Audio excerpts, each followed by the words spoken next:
Assalamu alaikum wa rahmatullah. Bismillah walhamdulillah.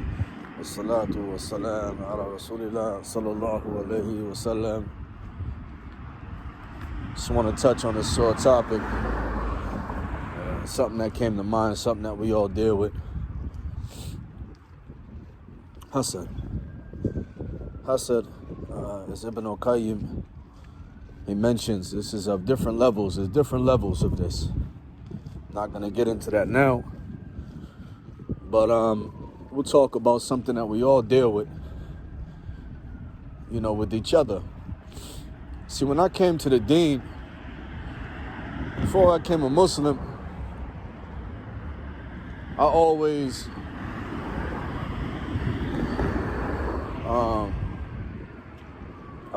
had a certain level of respect and kind of naiveness about me when it came to Muslims.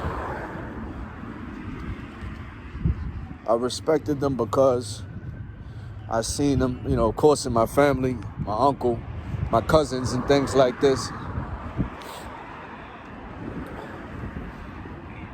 But I always respected that most Muslims, they're logical people. They're very logical, very easy to get along with, generally. And I always admire that because, some of the times I used to talk to people in Jahiliyyah, some of my peers in the streets and stuff, and the stuff they talking about, man, it just didn't interest me. And then, when you talk to them or try to get advice from one of your boys or something, man, they're going to tell you something based on their own jealousy for you. So they're basically telling you to be a crash dummy most of the time. So I always had this naiveness when I wasn't a Muslim, thinking that Muslims don't have these same characteristics and traits. We do. This is something that's plagued the whole Ummah. And this is why I chose to talk on this subject. It's because it's so necessary. Ibn al-Qayyim rahimahullah, he said, verily, the envy, it eats away at Iman the way fire eats away at wood.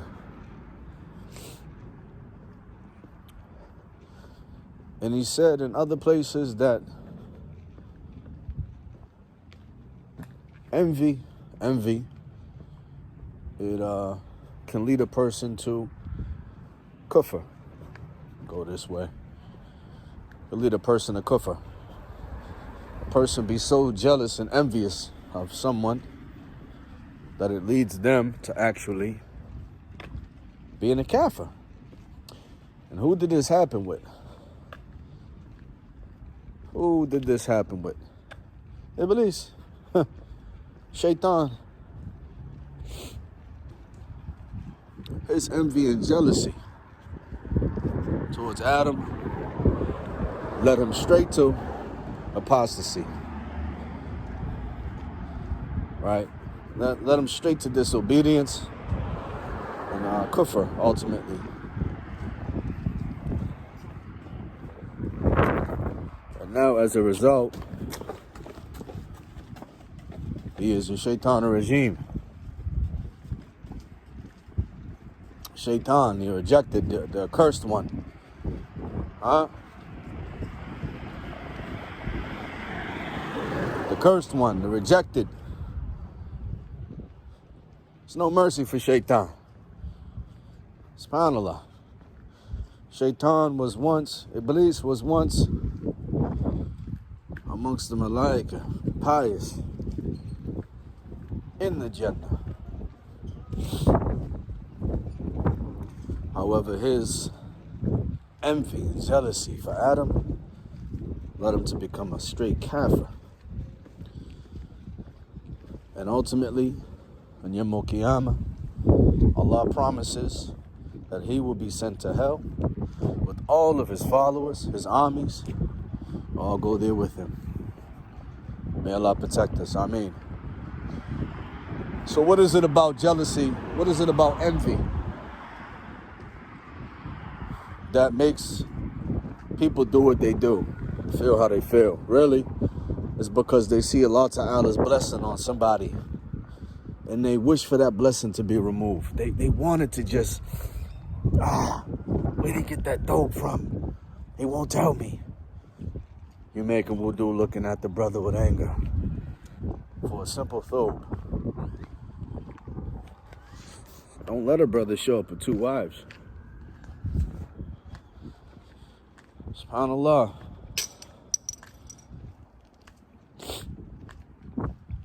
We got to learn to control ourselves.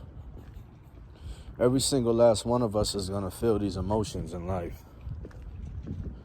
But there are some of the elite, as Ibn al-Qayyim mentioned, some of the elite of Allah's creation, that they can control it. They can control it. Even though they're envious towards something, it doesn't lead them to be disobedient.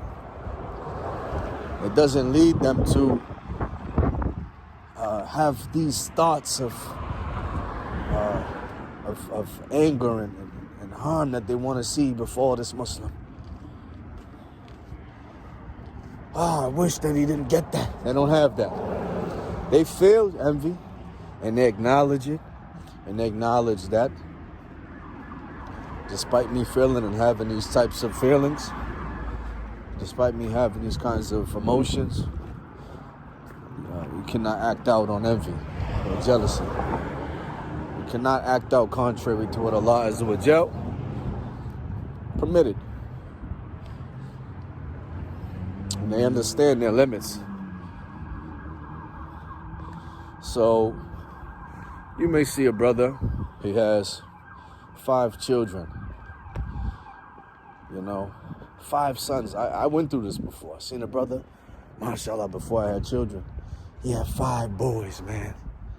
I said, wow, man. I was jealous. But I was jealous in a way that I said, man, I hope Allah give me something like that. Mashallah. That's beautiful, man. I hope I can, and it motivated me to have my own children.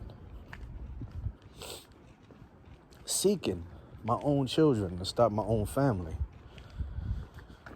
So this is something we have to understand, is that this is an emotion that we're all going to feel.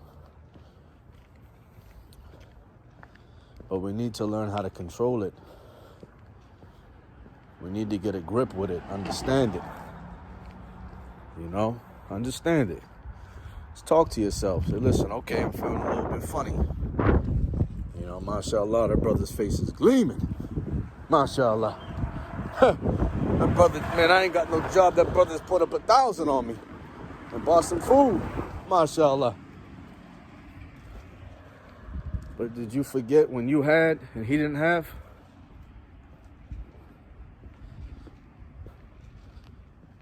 Did you forget that Allah gave you as well?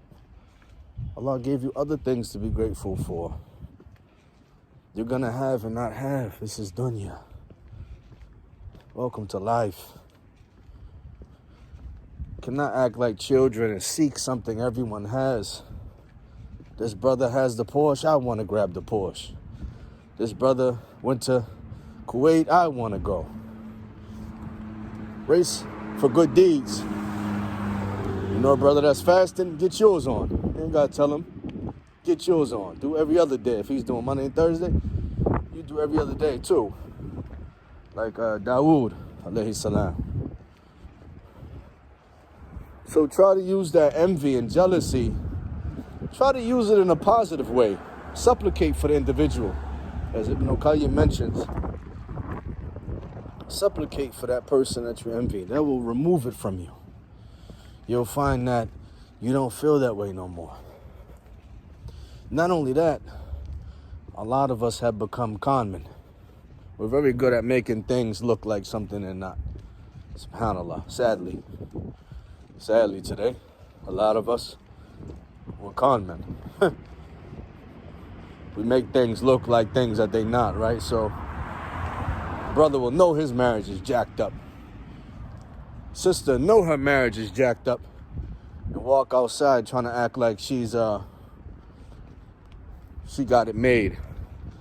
He act like he got the best He act like he got the best cup of tea, you know, in the spot, knowing dang on well he's miserable.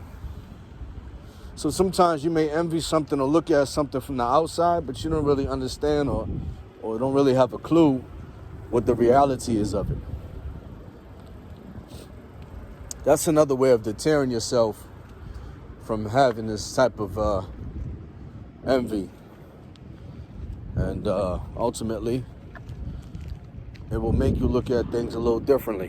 When you look at things in that perspective, say, listen, I don't even know if this is real or not.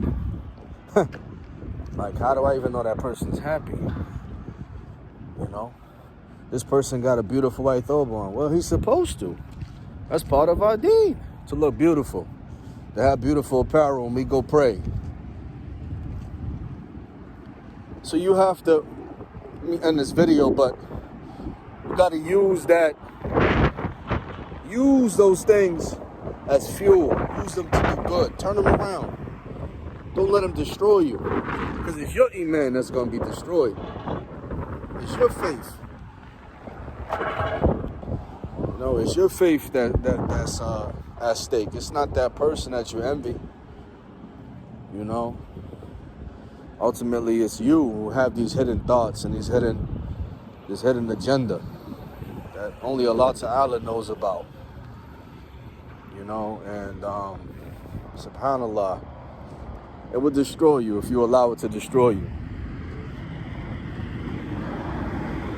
You know, so there's a permissible jealousy, and then there's a jealousy that's haram. And a jealousy that's not permissible, we need to learn how to get around that. It's an emotion we're all gonna feel in life. You know, so these are just some ways and some remedies. You know, recite more Quran. You know, look at the blessings you have instead of what everybody else has.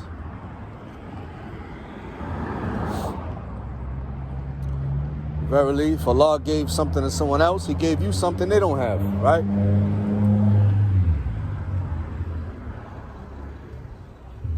So you just gotta look at things from that perspective. You can't always look at things like a child, man. You know, he has, why can't I have?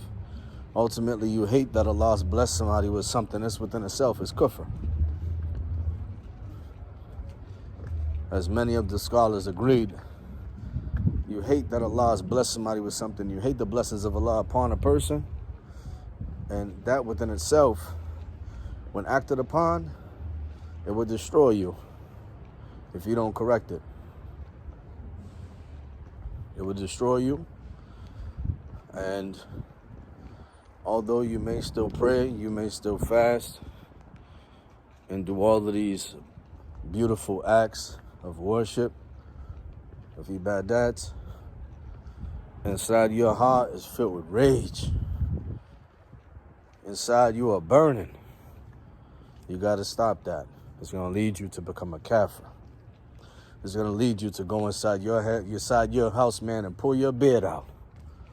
You in the mirror pulling out every strand. Why? I've been making 20 rakats a day. I don't know why I don't get this. Here he is. He's committing sins. Dhunub after dhunub. Dhum, this. You know. When you come outside, Assalamu alaikum, brothers. MashaAllah. Alhamdulillah, brother. MashaAllah. You had it. And little by little, your faith is slipping away if you don't catch it.